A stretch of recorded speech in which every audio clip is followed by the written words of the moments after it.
Apalagi ada oknum mereka mengatakan itu Wali Songo adalah Bali, tapi keturunannya betul. Jadi nggak ada keturunan Wali Songo, jadi dia doang yang ada. Wali Songo keturunannya putus karena dari perempuan. Nah ini kelihatan sekali ya ego itu merendahkan gitu. Nah kemudian banyak juga ramai di media sosial. Kemudian mereka itu juga dilakukan dengan pemalsuan kuburan-kuburan, makam-makam dipalsukan. Sebagaimana kita dengar kemarin di Madura ada satu makam wali, kemudian yang sebelumnya tidak ada embel-embel Astegaf, tiba-tiba ada Astegafnya di belakang, sehingga mereka warga Madura sepakat membongkar mengganti itu, menghapuskan kata Astegaf di belakang nama yang apa itu yang di ya. Di sini kita sudah mendengar ya bahwa Bapak Haji Romai Rama itu mendapatkan informasi ada beberapa oknum dari Bang Alawiyah menyatakan bahwa keturunan Wali Songo itu terputus dikarenakan dari keturunan wanita. Jadi yang ada cuman keturunan Bang Alawiyah yang saat ini, para Habib ya, itu yang benar kan menurut penuturan dari kitabnya yang ada di Bang Alawiyah. Wow. Kalau begitu keturunan Wali Songo yang mana sudah diobrak-abrik lemarinya di situ, dibilang nggak ada. Mereka bukan keturunan dari Rasulullah. Wow. Ini miris sekali. Saya pribadi ya menyatakan bahwa apakah benar keturunan dari Wali Songo di sini putus? Tapi saya ya ingin tertawa itu dosa, tidak dibenarkan. Namun di sini saya ingin mengkaji, ingin berpikir logika saja. Ayo kita berpikir logika. Keturunan dari Wali Songo, baik dari keturunan laki-laki dan keturunan dari wanitanya, itu banyak sekali, apalagi di Madura. Di Madura itu banyak sekali dari keturunan-keturunan Wali Songo, baik yang sudah diketahui, bahkan yang tidak diketahui. Yang tidak diketahui di sini mereka tidak menggobiah-gabrit ya. Mereka tahu bahwa beliau adalah orang-orang dari keturunan Wali Songo, tapi mereka diam, tidak mau tidak mau menjelaskan bahwa dirinya adalah keturunan dari Sunan ini, tidak. Banyak sekali di Madura. Saya tidak bisa menampiskan bahwa saya juga banyak kenal dari para mereka. Saya sempat bertanya kepada mereka ya, orang-orang yang saya kenal, mulai dari ya mulai dari yang terdekat dulu ya, itu teman. Terus ada juga saya panggilnya Abi, ya kan?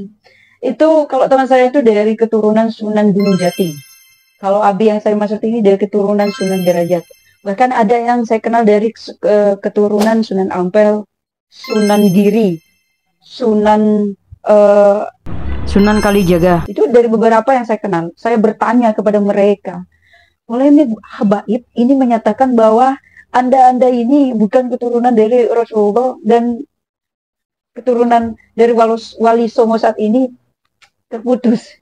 Keturunan dari Bang Alawiyah. Wah, mereka semua hanya terdiam, tersenyum di situ bahwa berpikir panjang. Dan di situ ada suatu perdebatan, ada suatu dialog bahwa dari semuanya menyatakan mereka bukan dari keturunan Bang Alawiyah. Subhanallah, itulah kebenaran yang saya ketahui langsung ya. Maka dari itu saya di sini sangat kurang setuju lagi ya. Memang sepertinya ini karangan-karangan yang bagaimana yang ditulis oleh para ulama Balawi. Namun dari hal tersebut mereka menyatakan zaman pada saat ini adalah zaman kehati-hatian, di mana banyak sekali terbongkar hal-hal yang tidak kita duga. Nah, nanti kita akan mengetahui mereka mencontohkan beberapa orang yang mana itu yang menyatakan bahwa dirinya adalah utusan Allah, dipanggil dan sudah mengenal malaikat, ya kan? Malaikat Munkar dan Nakir, malaikat Jibril, pokoknya, waduh, itu ada yang menyatakan juga bahwa kapan hari ya, itu ada fenomena aneh dalam Islam ini baru pertama kali menyatakan bahwa Allah memberikan suatu petunjuk bahwa Lebaran tanggal sekian, waduh jauh sekali jaraknya dari NU yang sudah ditentukan. Itulah yang ada sedikit dialog, ada sedikit masukan daripada mereka. Kita berbincang-bincang mengenai Wali Songo. Nah, saya berbicara, saya mengenal mereka bukan dari keturunan Ba'alawiyah. Ya seperti yang sudah disebutkan oleh Kiai Imanuddin bahwa dari keturunan Syekh Abdul Qadir Jailani radhiyallahu anhu, juga ada dari Musa Al-Karim, dari Ajalani. Itu menurut saya itu yang pas, itu yang tepat. Mereka juga pun mengatakan demikian. Oke. Sebenarnya siapapun keturunan kita, dari kakek-kakek kita, itu jangan dijadikan suatu patokan, jangan dijadikan suatu keangkuhan, kebanggaan terhadap diri kita sendiri. Namun, kita harus menelaah kembali pribadi kita menjadi panutan-panutan yang sangat dihormati, panutan-panutan di mana langkah-langkah Rasulullah itu kita jalani, kita ikuti. Baru itu dikatakan satu hal yang berakhlak baik. Maka karena urusan kita hanya urusan kita kebuminan nas. Ya. Kalau kita sudah berserah diri kepada Allah, siapapun diri kita, apalagi ya ini suatu ilmu bagi saya, di mana para keturunan Wali Songo di sini menyatakan bahwa kalaupun kita adalah keturunan dari Rasulullah, hati-hati, kebaikan kita akan kita dapati 2 kali lipat, berlipat-lipat. Nah, ini yang berbahaya apabila perbuatan kita yang dari keturunan Rasulullah buruk, menyelengseng dari ajaran-ajaran Islam. Itu pun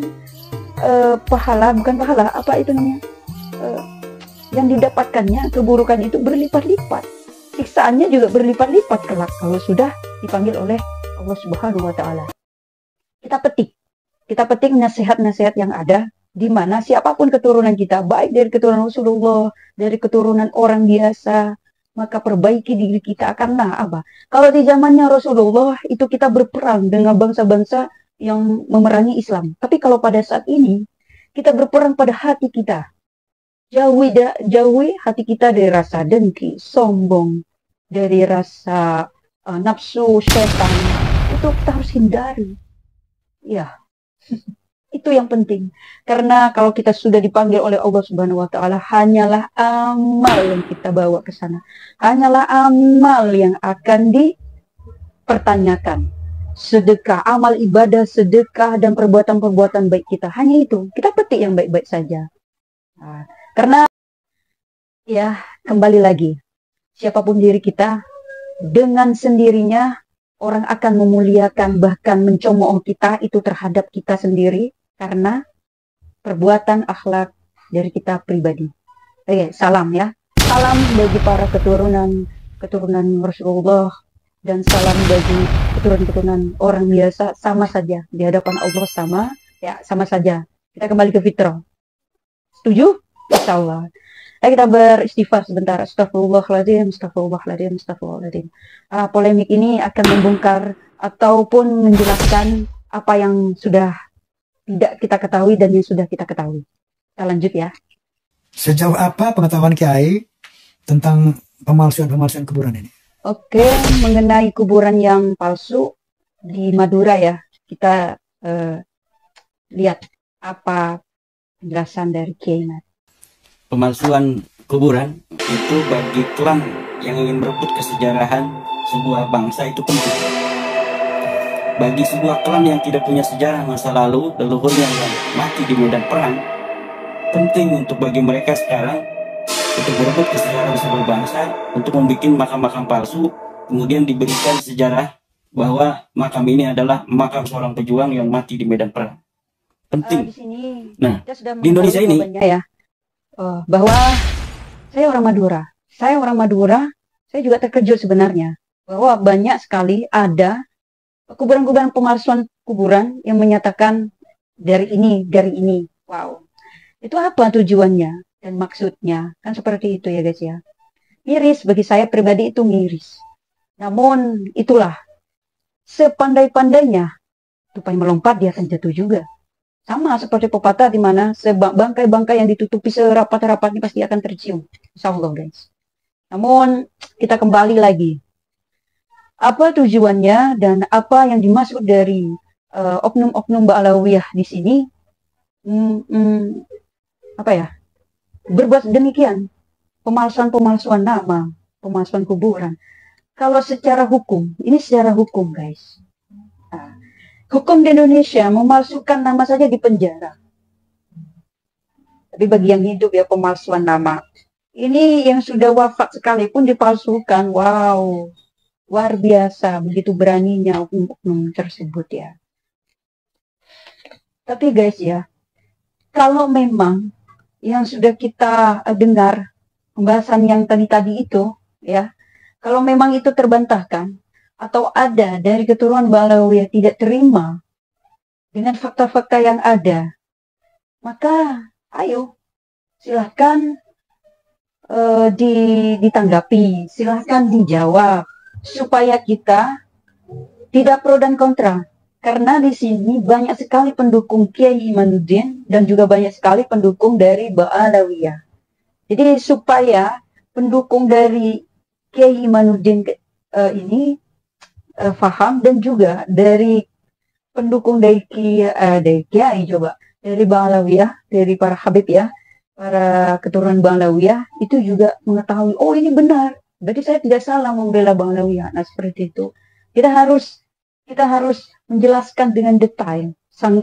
Kalau memang hal tersebut dibantah, ayo dijawab, kita jelaskan secara detail supaya ini tidak menjadi polemik terus menerus. Setuju ya guys ya? Jadi kita lanjut bagaimana keterusannya ya.